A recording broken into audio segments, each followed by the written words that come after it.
Okay, I'm doing a garden update. This is my okra. 1 month later, it's still producing pods. Um, it is not quite, it doesn't produce pods as much as the raised beds. I remember that time, middle of summer, those pods were popping up left and right. Yeah, it was great. And I hope you can hear me good out here with all the chorus of bugs serenading. Oh, that's cicadas or what? A little bit different from the bugs I heard in Georgia, kind of, sort of. You can see there's one pod right there. It's not quite ready to pick yet, I don't think. It's still... Oh, I saw it just... Yeah, there it is. All right. It's still kind of little. I think it needs about a little bit more. Leaves are kind of dry. It's very hot and dry here. I have to water them but I have to wait till right about now. It's about a quarter after 8 p.m. Central Time. And I have to wait till then to water. It's like morning or evening, no in between. Otherwise, you'll burn them. Now, I did take a couple of seedlings. You know how they say you don't put more than a few seedlings in one of these pots if you're going to grow okra in pots, because the roots will get long and tangle around each other. Well, look at how skinny these are, and I don't see why you can't have several of them. But I took a couple and I put them in this big pot right here. And at first they kind of were a little wimpy, and they kind of wilted a little, but I guess it's just transplant shop. I think these will probably make some pods. That's my basil. Basil's gone to seed, as you can tell. You see them little green things at the top.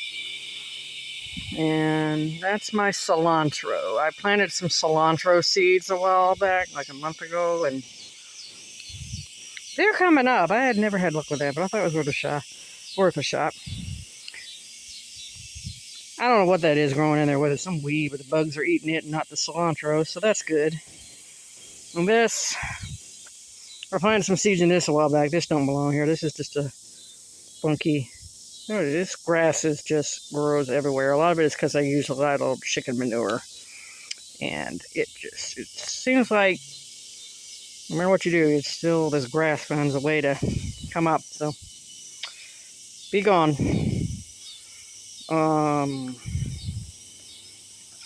Well, since I last made a video, I think I had beans and squash. So, if we want to take a look at the beans and squash, I can't really tell if there's pods coming out. Just walk across this patch here. Look at that beautiful view. I moved all my plants. Well, most of them, except these, because they were so heavy. These big old totes are so heavy. Okay, this is the fence I used to keep my dogs in, so they don't take off and run across the road. Here's one of my dogs. Okay, there's a squash, and there is grass in there. I gotta get that grass out. It's getting nuts. It's just everywhere. It's a squash. Squash was looking dry. I don't know. This is butternut, by the way. I don't know how well this would do. Yeah, I gotta be real careful because I don't want to yank up the roots for the squash. That's the beans. You can tell they are, when we get up back, we'll see how tall they're getting. It's got a lot of this, but I keep the Japanese beetles off with 7 dust. That seems to help pretty good. As far as are we getting any? I don't know if we're going to get any pods. I'm sorry, I can't walk through this fence. Let's see. Trying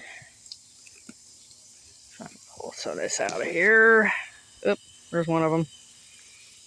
This wild corn grass, whatever this stuff is called, this stuff is everywhere. I mean, all right, I'm gonna come walk back. Just wanted you to see what that was. That's the teepee I made for it with some sticks.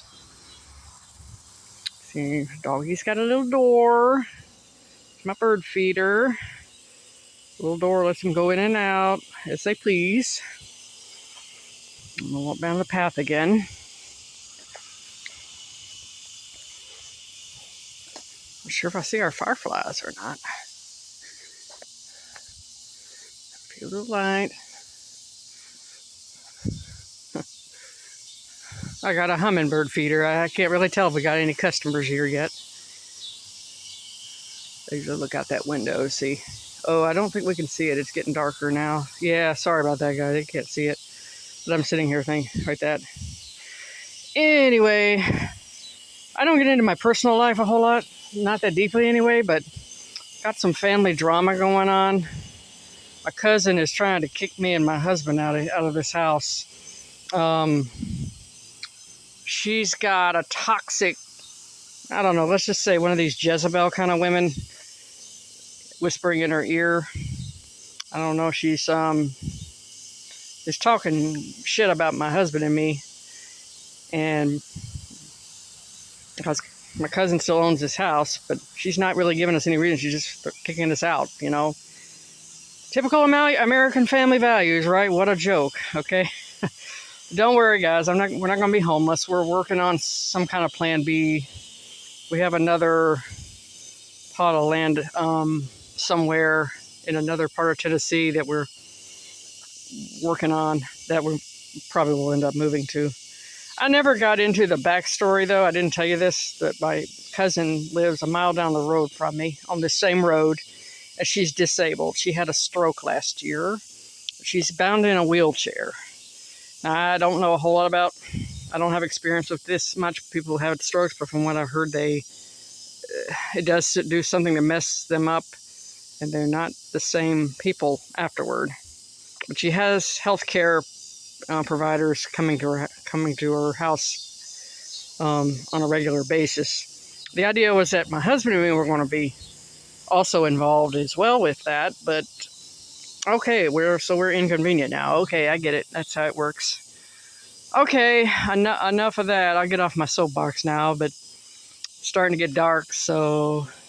Oh, there's my strawberry. My strawberries, I do have strawberries. They're dormant now, though. They're not producing right now. I think it's just too dadgum hot. It's like 90s all day, every day. So if it don't rain, I gotta water everything in the evening. Okay, well, I've rambled for long enough. That's my little garden up to this point. Talk to you later. Bye.